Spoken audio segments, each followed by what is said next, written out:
Hello, everybody. Welcome to the live for today's tarot class. And today we're going to be looking at 3 new cards. We're going to be doing a deep dive. So, welcome. And we're actually changing format just a bit because 2 of the cards that we're comparing out of the 3 are minor arcana cards today. As we're looking at cards in tarot today that have couples on them that have to do with partnerships. The first one we're going to look at is the Lovers. And if you're new to tarot, you will see the Two of Cups, another couples card.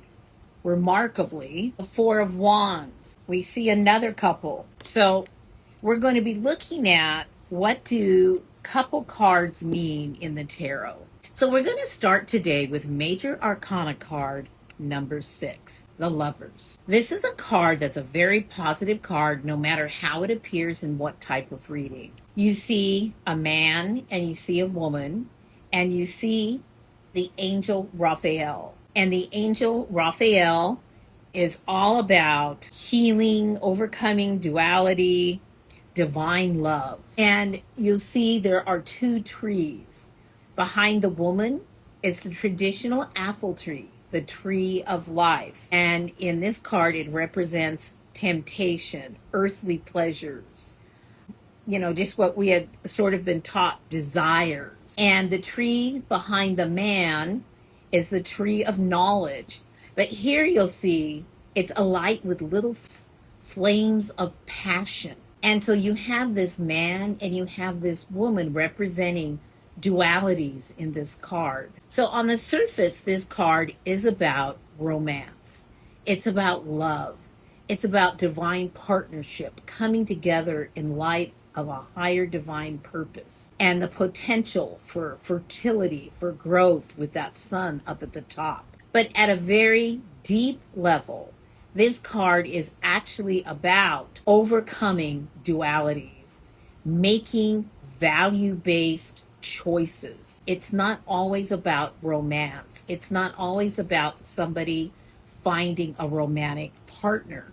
It can be very confusing to people. I'll be doing a career reading for somebody and the Lovers pops up and their first thought is they're going to find the romantic partner at work. But the reading's not about romance. The cards are answering the question about career. So very much this is about making choices to harmonize, to overcome duality, to come together in a divine alignment, overcoming that opposites, transcending it in a sense. These 2 become one. They become a wholeness. So in any card reading that you're doing, look carefully at what it might mean. The other thing it often means is overcoming this duality in yourself. Self-love. This card can very much come up in a reading where somebody is being called to look within and balance and harmonize the different aspects of themselves. And of course, in tarot, male energy tends to be active energy, those flames of passion, where the female energy tends to be much more receptive. So, and then of course we have our snake winding itself around the tree. Also that temptation, those earthly desires. And also in many traditions, a kind of wisdom, a potential for growth. So all of those things come together in this card. It's a very deep and powerful card with a lot of different meanings. That's why if you have the book that I suggested that you get, the Big Book of Tarot Meanings, I suggest that you go through over the next couple of days and you look at the various ways this can show up in a reading and what it might mean. Now, the next card that I selected also has a paired couple in it, and it's the Two of Cups. I really like when this shows up in some type of a reading, because this is a partnership based on equality, on equals.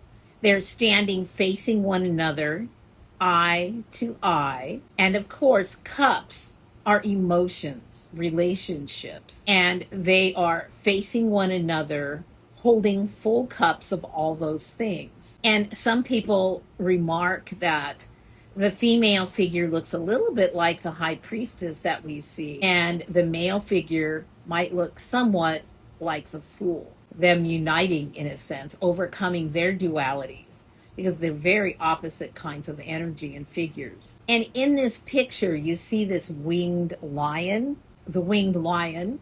It's a Chimera, Mera, but it's very much a symbol of protection, divine passion, strength, all coming down from above, and that energy encircling them. And then you have here a Greek symbol, the Hermes Caduceus, Eus, but you'll see it's formed by two snakes twisting around each other, very much representing communication, healthy exchange, infinity, passion, unity. It's very powerful.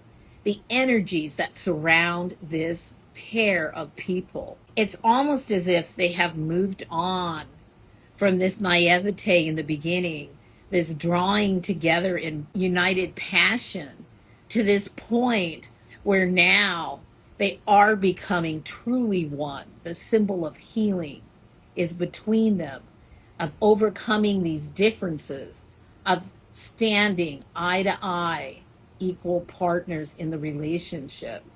When you see this in a reading, it doesn't necessarily mean a romantic pairing, but it is a partnership of some kind that has been drawn together with divine energy. And it's a healing energy, an uplifting energy, that these two people together in this partnership are more than what they were when they were apart. This, in a business reading or a career reading, can point to finding that mentor, finding that other person who is going to treat you as an equal, uplift you. It's a very lovely symbol of partnership in all its various ways. And even within yourself, the coming together of this a more spiritual receptive with this more active seeking.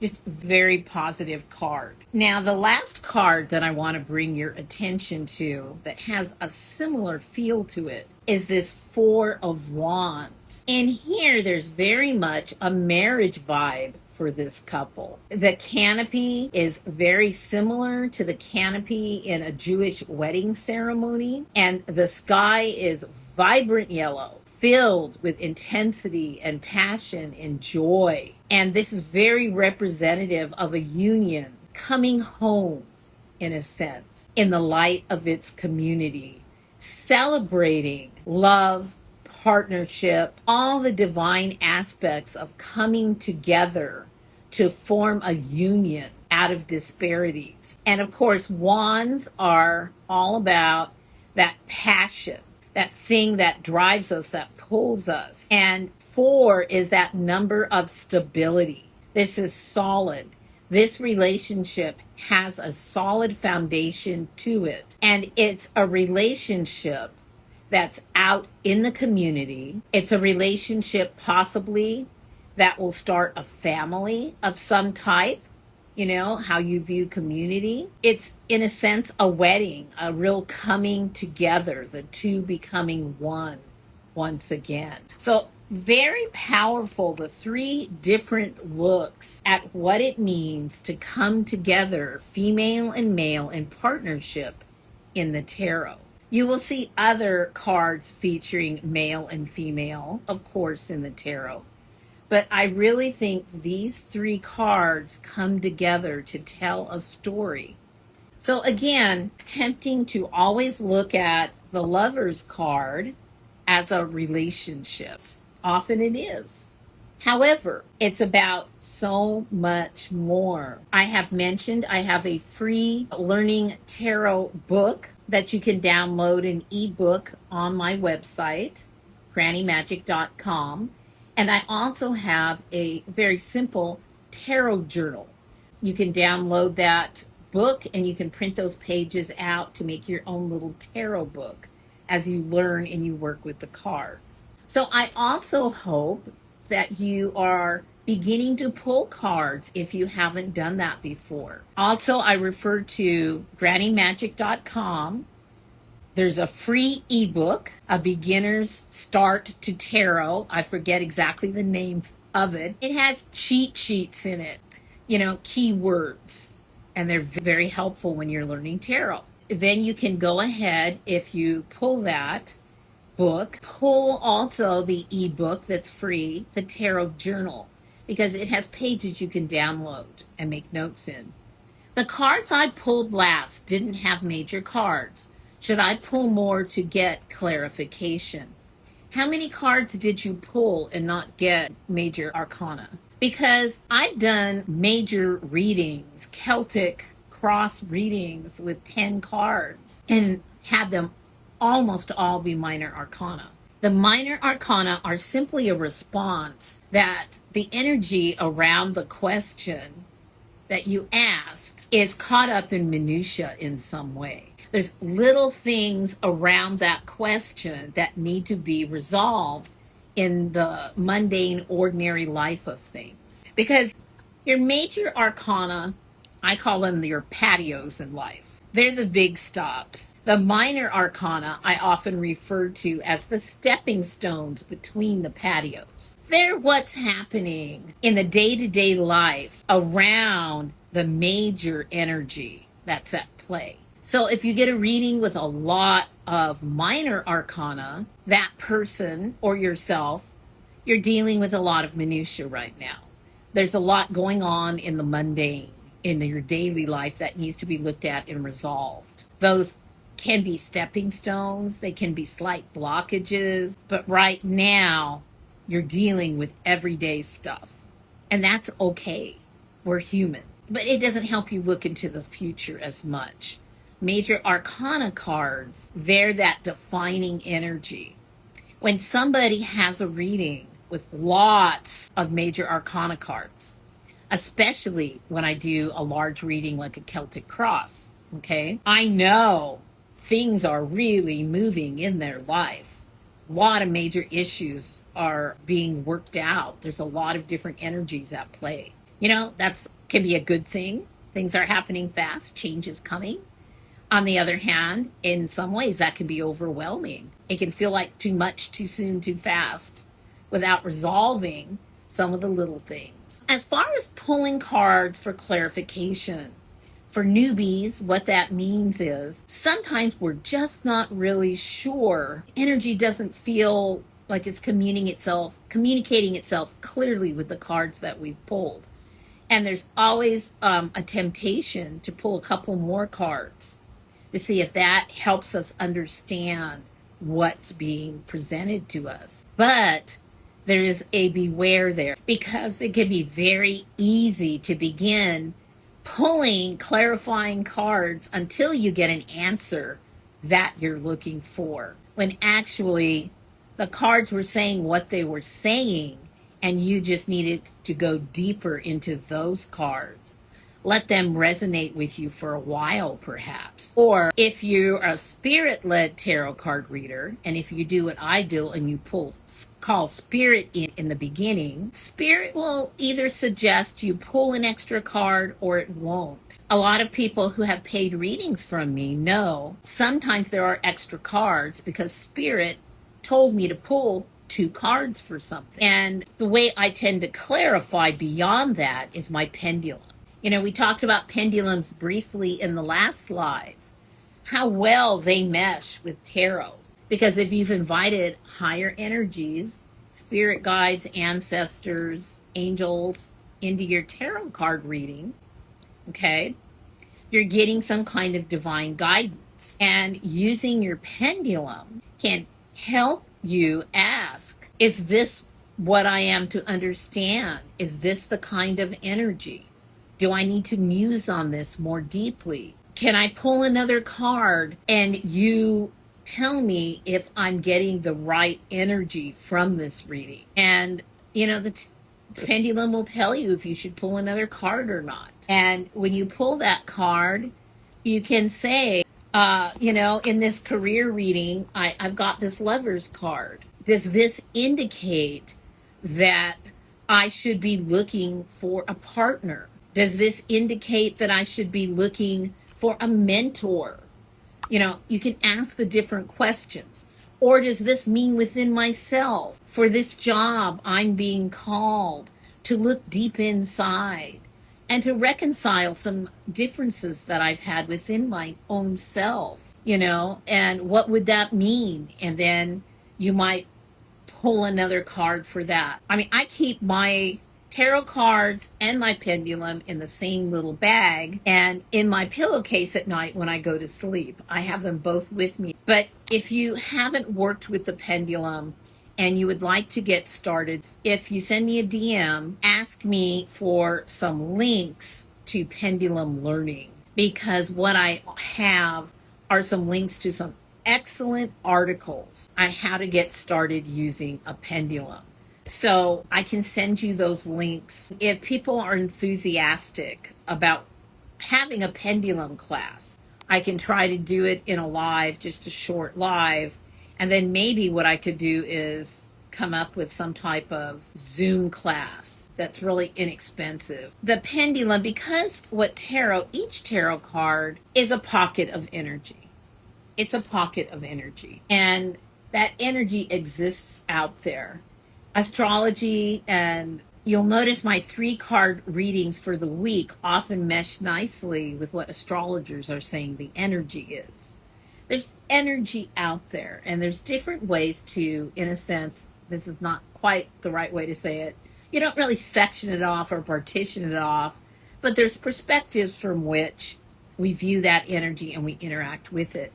And tarot is one of those. And your pendulum, very good at working with energy. And your spirit guides, they can access very easily what message is coming across in the tarot. Working with your pendulum independently, working with your pendulum with tarot, journal, journal, journal.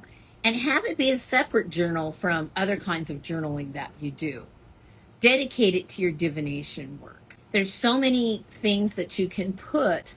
You can put down what you pulled, what you thought it meant, how your pendulum responded, what you think that meant, how it felt, day of the week, date, lunar phases. Sometimes the lunar phases really impact our tarot card readings and our pendulum. When that moon is full and that energy is strong, it's not just the tides that are riding high. It's not just the plants that respond.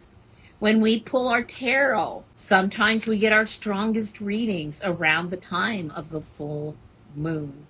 One of the things that you'll often see, if I have time, I'll put out a tarot spread, a simple, usually 3-card spread around the time of the new moon or the full moon, because those are excellent times to look at the energy in your life. And that helps you know what intentions to set for the upcoming lunar phase. And you'll notice tarot cards also seem to respond a little bit to that type of energy. You can look, I think this last full moon, I did post a little 3-card spread to help you work with that full moon lunar energy. So I hope that this has been helpful. You can always go back and listen to the other classes if you cannot find them by going through my feed or on my page. You can always find them on my YouTube. My YouTube channel is Granny Magic Margaret Jameson. And I have not only, the classes there, I also have my 3-card pull of the week is always also posted there. And past videos on working with a pendulum, clearing space, manifesting something, different kinds of spell work. Those videos are also I catalog them away for easy reference on my YouTube. So my YouTube is a very helpful resource. So thank you for joining me. Fearlessly start pulling cards. You've got this. Many blessings. And I will catch you Thursday, where we will be doing more deep dives into cards.